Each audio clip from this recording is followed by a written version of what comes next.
Cory Booker said that he would not go on my stream. First of all, he wasn't invited. But Cory Booker has no issues aligning with Yoav Gallant, taking photos with Yoav Gallant, war criminal Yoav Gallant, former Israeli defense minister that is now an indicted war criminal by the International Criminal Court, Yoav Gallant. These are the people that he's linking up with, who are horrible monsters and also deeply, deeply unpopular. But that guy is going to sit there and be like, well, you know, it's a bridge too far. For everyone, you write, quote, we cannot cancel everyone who fails a purity test. We cannot exile those who don't align with our every belief, however passionately we hold it. Coalitions that are only composed of the already converted cannot change the country. If everyone in your coalition agrees with you on everything, your coalition is too small to make big change. And yeah, he's talking about right-wingers. That's it. Do you understand? Do you fucking understand? This motherfucker wrote a book where he said, oh, our tent is too small, but we must make it smaller. We cannot have the left flank in there, in that tent. We got to go rightward. That's what they're saying. They're saying it openly. This is the exact same thing that Kamala Harris did with Liz Cheney. They have decided that they are going to keep doing the same thing that led to failure after failure.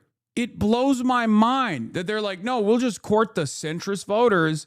They're looking for a reasonable version of the Republican shit that you see, and we will be that reasonable version of Republican fascism. Prominent Democrats like this openly give the game away. They say the quiet part out loud when they say this. We cannot align with people who are anti-Israel, people who are socialists. We cannot align with them, even if they voted consistently for the Democratic Party, even if they have candidates that they advance, candidates who are unimaginably popular within the Democratic Party's base. We cannot have those people. What we must do is go further and further right and normalize right-wing fascism and keep losing to the Republicans, because at the end of the day, people are going to look at the situation and go, okay, if you're agreeing and admitting that the Republicans were right, why the fuck would I vote for you? Why would I give my vote to you? Well, it seems like those guys were on the right side all along. You're admitting it too. I don't want Republicans to win. I want Republicans to lose, okay? I want to go further beyond what the Democrats have done. I want the Democrats to not only eke out a marginal victory, but I want the Democrats to be more responsive to the needs of the American working class, okay? To chart a better trajectory for the United States of America. But even then, these guys' attitude, the attitude they demonstrate is a failure. And I don't even need to repeat myself over and over again on this issue, because everyone understands that it's a fucking failure. That's why I brought up the Barbaras and the Deborahs, right? Like, people that are not in my fan base, people that are not even in the demographics of my community, are also recognizing that same resentment. The ones that go to the No Kings rallies, they also are frustrated with business as usual politics from the Democrats. Go ahead, keep chirping like this. Keep saying, we are going to build a coalition with moderates, with centrists. Sammy Gold had a take on this as well. Jeremiah Johnson, another one of my major ops, one of these like neoliberals, also alongside Matty Iglesias, coming to terms with the reality that Israel is cancerous for elections. Okay, Israel's poison for elections. Okay, defending Israel is poisonous. You're gonna lose. Have there been any broadly pro-Israel groups that have taken an honest look at why Israel's popularity is cratered? Anyone doing self-reflection instead of just blaming it on anti-Semitism? Because anti-Semitism is real and rising, but it doesn't explain most of what's happening. That's it. It took them 3 fucking years to get here, okay? It took them 3 years to get here, but even the annoying centrists who despise me have to bend the knee, okay? They have to bend the knee, because this is the reality. Online celebrity leftists misunderstand the motives of normie Democrats who are ideologically diverse and embrace the reality. This person literally is a pro-Israel op, by the way. I don't know why they even tried to present themselves as anything but like an agent for the Israeli state. I have no issue saying that. Literally every fucking day, every day of the week, she'll try to either attack critics of Israel or slam into the narrative that like, oh, you're casting aside Jews and black voters by alienating your base by presenting an anti-Israel stance, as though like there's anyone in the base of support that demands more pro-Israel sentiment from the Democrats. It's the exact opposite. Online celebrity leftists misunderstand the motives of normie Democrats. We're ideological, diverse, and embrace the reality of a big tent. We're not anti-progressive or pro-moderate. We just want to beat Republicans. We think the aforementioned leftist sabotage this goal. If you want to argue with us, you have to address the actual points we're making, not just scream about ideological suppression. We believe you are saboteurs. Yeah, no one actually believes this anymore. This is like the old method. The Bernie Sanders actually tanked Hillary Clinton's presidency method. That shit worked in 2016. It convinced a lot of Democratic voters, okay? It created a lot of resentment against Bernie. Guess what?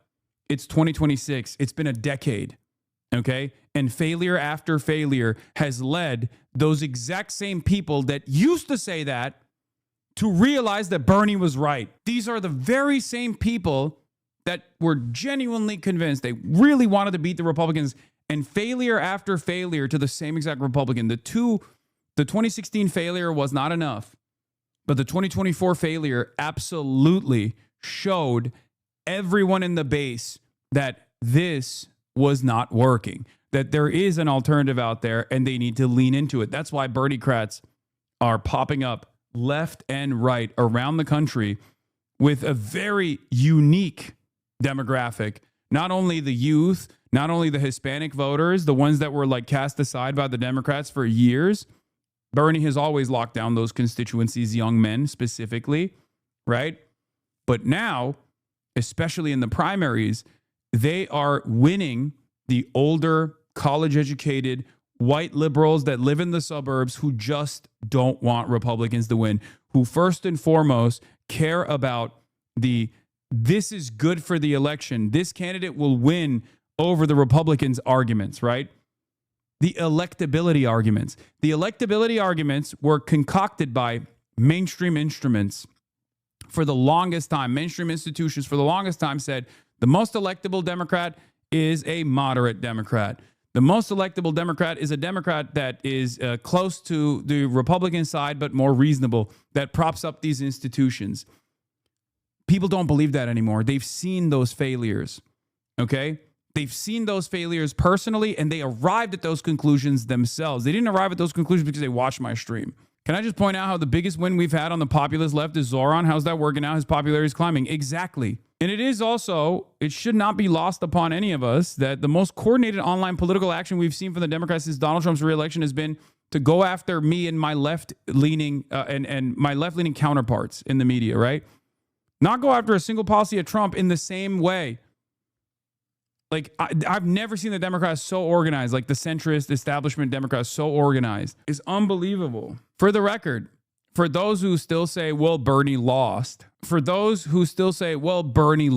you have to remember, Bernie, at least in 2016, had a much easier time winning the general than he did in the primaries, because the primary system farms out those very same high propensity voters that are super tuned into what MSNBC narratives look like, and they care about electability arguments first and foremost. Okay?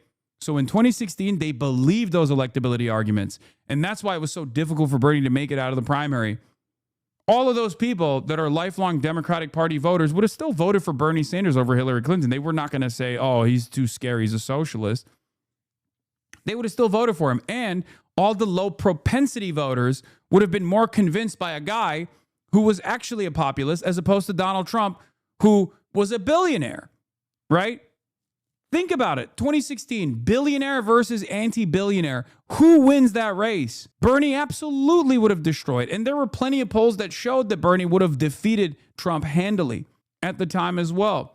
But those electability arguments could not reach enough people because left media and independent media was not where it is right now. Obviously, there were structural changes that took place since 2016 as well. It wasn't just that independent leftist media grew in popularity as mainstream media lost its grip, lost its capacity to influence people. But leftist media grew, but also people's reliance on independent outlets grew as well. Like tremendously. That's why this kind of mainstream narratives these kinds of mainstream narratives that are concocted don't have the same, they just simply don't have the same impact.